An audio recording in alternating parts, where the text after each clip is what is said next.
بسم الله الرحمن الرحيم إذا جاء نصر الله والفتح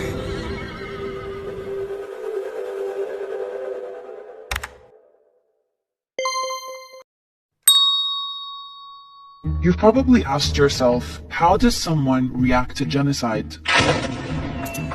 Like this.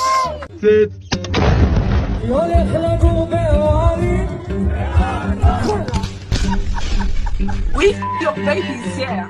The answer is they've been conditioned to, and it starts in their education system. Here are 3 examples of how Israel teaches the dehumanization of Palestinians. According to this Israeli professor's research, Israeli textbooks show Palestinians, or Arabs as they're called,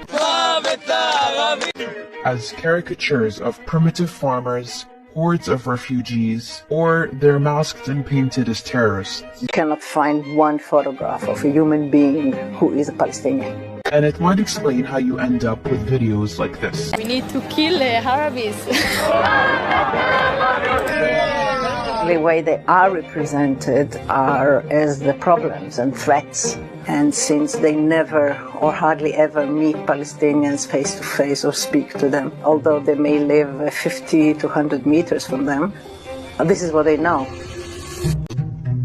If you type map of Israel in Hebrew into Google, this is what you'll get. Notice how a lot of these maps have no clear markings showing the occupied West Bank, East Jerusalem, and the Gaza Strip, all of which are internationally recognized as illegally occupied Palestinian territories. You'll also find this map in Israeli textbooks. It's how you end up with illegal settlers colonizing more and more Palestinian land, claiming it's their God-given right. It's all this, what you see, it's belong to Israel. And it's how you end up with scenes like this. You have this necklace? That's Palestine, yeah. This is Israel.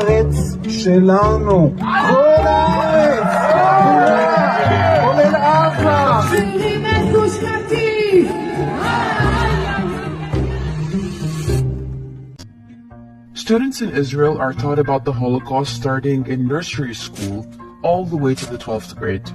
Part of that learning is looking at horrifying images, or exercises that encourage students to put themselves in the shoes of the victims and relate to the experience. The identification of students with the victims isn't a coincidence.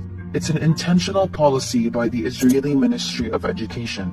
It's how you end up with a society where, according to one Israeli professor, every Jewish Israeli citizen is a Holocaust survivor or a potential victim of future Holocaust-like events. The goal is traumatization and revenge, and not to let the fire of vengeance die out. However, this vengeance is not directed towards the German persecutors and their collaborators in Europe, but towards Palestinian colonized subjects who are Nazified.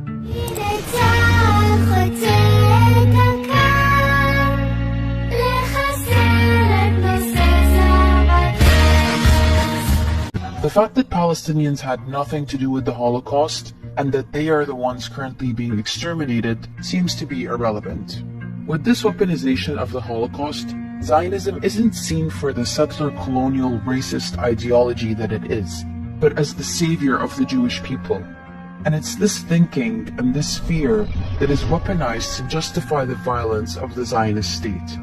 That it must exist and do whatever is necessary to defend itself so that another Holocaust would never happen again. That's how you end up with videos like this. It is a terrorist organization which murders Jews because they're Jews.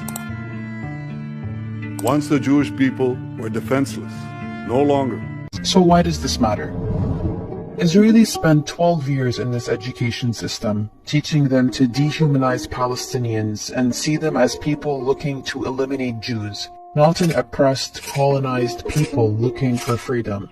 And once they graduate, most Jewish Israelis will go straight to the military to do their 2 to 3 years of mandatory service, where they become the front lines of apartheid and occupation. That's how we end up with videos like this.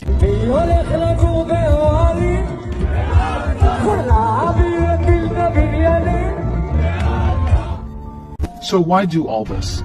Well, Israel can only exist as a Jewish state if it manages demographics to maintain a Jewish majority. And it does so by displacing, imprisoning, and murdering Palestinians routinely. And the only way to get Jews to participate in this is by convincing them that it's the only way for them to exist safely. Seeing Palestinians as people who want to live in peace and be free doesn't fit into that plan.